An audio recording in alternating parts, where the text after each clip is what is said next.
राधे। आप सभी का स्वागत है हमारे चैनल @राधे कृष्णा पर। आज हम कहानी सीरीज़ में दूसरी कहानी बोलने जा रहे हैं, बताने जा रही हूँ मैं आप लोगों को। वो है ठाकुर जी की माखन चोरी लीला। यूँ तो हमने ठाकुर जी की कहीं माखन चोरी की लीला सुनी है, पर जब ठाकुर जी इस पृथ्वी पर श्रीनाथ जी स्वरूप में विराजित है, ये लगभग 450 वर्ष पूर्व की घटना है। आज से लगभग 450 वर्ष की पूर्व की घटना है।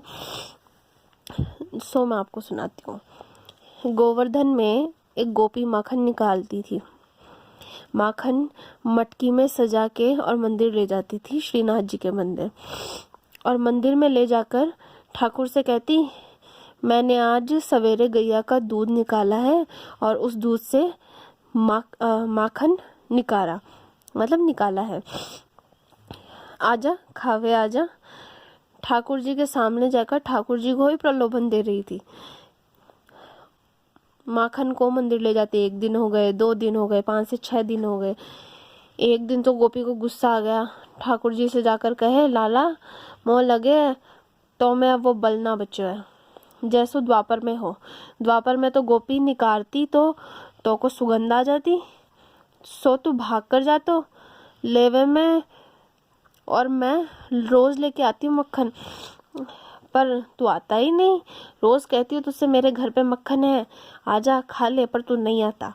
ठाकुर जी महाराज को आज उसने चुनौती दे दी।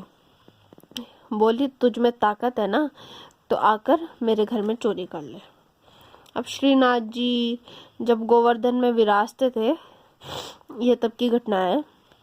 वो गोपी का भाव सुनकर ठाकुर जी विचलित हो गए और फिर उनके जो गायक थे कुंभलदास जी महाराज, कुंभलदास जी ठाकुर जी की राग सेवा करते थे। इतने में श्रीनाथ जी बड़े दुखी दिखाई दिए कुंभलदास जी को। कुंभलदास जी बोले, प्रभु क्या हो गया, इतने उदास कैसे बैठे हैं आप? बोलो। मोह में पानी आ रहा है, मतलब कान्हा जी ने कहा कि मेरे मुंह में पानी आ रहा है। फिर कुंभलदास जी बोलते हैं, आपके मुंह में पानी आ रहा है? 8 बार भोग लगता है आपको और फिर भी आपका पेट नहीं भरता? जीभ को सांस भी नहीं आता है आपकी, इतना भोग लगता है आपको, इतना खाते हैं आप। उठते ही तो आप दूध पीते हैं, लड्डू खाते हैं और हमारे लिए सारे नियम बना रखे हैं। अब कुंभलदास जी बोले कि आपको 8 बार भोग लगता है ठाकुर जी, तब भी आपको मतलब भूख लग रही है, तब भी आपको शांति नहीं मिली। अब किस चीज का मतलब स्वाद आ रहा है आपको? ठाकुर जी बोले, कुंभना एक गोपी आवे, मोको माखन की मटकी दिखावे और मोको चुनौती देता है कि तो में ताकत हो तो मेरे घर चोरी करवे आजा, मेरो तो मन आ गयो है। अब कुंभलदास जी बोले, किस पर मन आ गया है, गोपी पे के माखन पे? ठाकुर जी बोले, अरे कुंभना माखन पे। वह गोपी तो बड़ी बुड्ढी है, मोह को प्रलोभन देके जाती है, पर उसका माखन बहुत अच्छा है, मुझे उसका माखन बहुत अच्छा लगा। मेरा मन करता है मैं उसके घर जाकर माखन चुरा लूं। कुंभलदास जी बोले, ये द्वापर युग नहीं है, कलयुग है, सबरी ठकुराई धरी रह जाएगी आपकी। श्रीनाथ जी बोले, ना मेरा तो मन कर रहा है, मैं तो जाऊंगा। कुंभलदास जी बोले, करनो कैसे, वो तू हम पर छोड़ दे। मतलब कुंभलदास जी कहते हैं प्रभु से कि क्या करने वाले हो आप? तो श्रीनाथ जी बोलते हैं, वो तू हम पे छोड़ दे, हम कर लेंगे जो करना है। योजना पूरी तैयार है, बस एक साथी की जरूरत है, तुम मिल गो मोहे। कुंभलदास जी बोले, बड़ो बूढ़ो आदमी हूँ भैया, मोते चोरी ना होवे, मुझसे चोरी नहीं होती। ठाकुर जी बोले, तू बस फुर्ती रखियो, बाकी सब मुँह पे छोड़ दे, मुझ पे छोड़ दे। कुंभलदास जी बोले, कैसे करना है बताओ?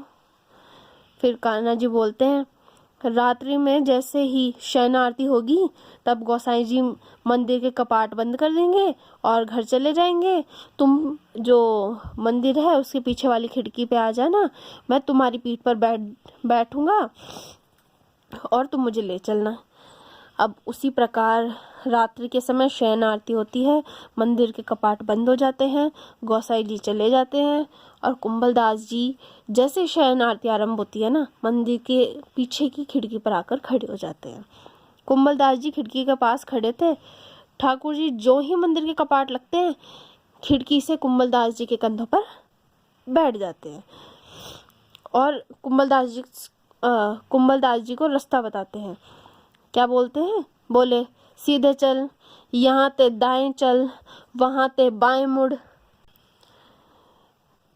कुंभलदास जी बोले, तुम कब हो आए यहाँ? अरे वो सखी मोहे माखन के साथ अपने घर को पतो और बता जाती, मोको सब याद है। ठाकुर जी कुंभलदास जी को लेकर पहुंच गए गोपी के घर पे। पहुंचकर ठाकुर जी भीतर चले गए। भीतर गए तो ऊपर छीके पर मटकी लटकी। लाला कुंभलदास जी के कंधे पर खड़े हो गए। कुंभलदास जी ने पैर पकड़ लिए।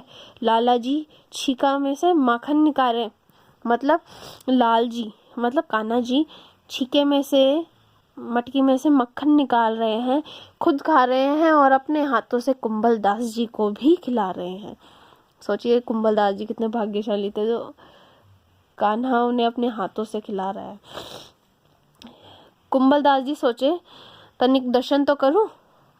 ठाकुर जी के चरण देखे तो ठाकुर जी कवे, रे रे रे कुंभला, ढीलो मत कर, मोको गिरावेगो। कुंभलदास जी पकड़ ले। हाँ लाल जी पकड़ लिया, मैं नहीं गिराऊंगा आपको। फिर कुंभलदास जी मन में सोचे, देखो तो सही ये चोरी कैसे करते हैं, इनका रूप कैसा है।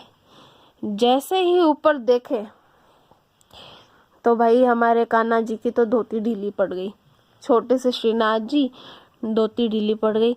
अब कुंभलदास जी बोले, प्रभु प्रभु प्रभु अपनी धोती संभालो। इतने में ही कान्हा जी ने चतुर्भुज रूप धारण कर लिया।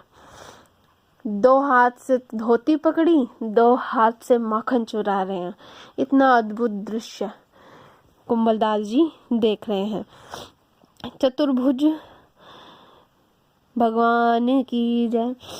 चतुर्भुज भगवान का एक रूप देखा है, शंख चक्र और गदा वाला, ठीक है।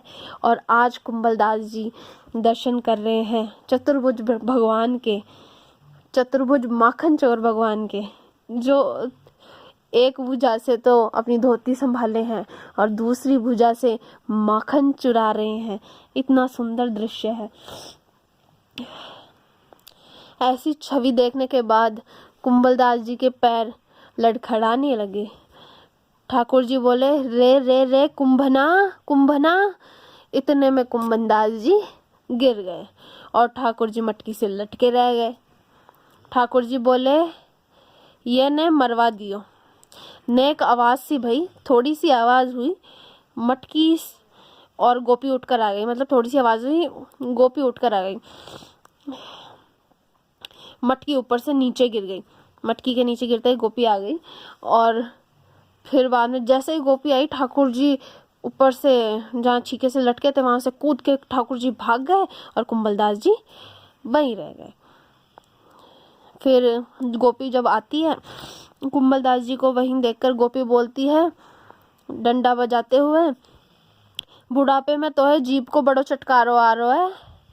रे कुंभना मतलब रे कुंभनदास, तू तो मंदिर में भजन गाता है ना, और तो है नेक हो, शर्म ना आवे, चोरी करवे जा रहे हो। कुंभलदास जी को मार थोड़ी लग रही है, मतलब गोपी उन्हें मार नहीं रही है, डांट रही है। कुंभलदास जी सखी की बलियां ले रहे हैं, उस गोपी की बलियां ले रहे हैं और कह रहे हैं गोपी से, तू बड़े भाग वाली है गोपी। हे सखी, तुम बड़े भाग वाली हो जो तेरे घर पे स्वयं ठाकुर जी पधारे हैं। तो प्यारे भक्तों, ये थी हमारे प्यारे से कान्हा की माखन चोरी लीला। तनिक हमको भी सर्दी जुकाम है, तो थोड़ी उच्चारण में विपदा हुई, उसके लिए क्षमा याचक हूँ। और आशा करती हूँ आपको ये लीला पसंद आई होगी। हरे कृष्णा, राधे राधे।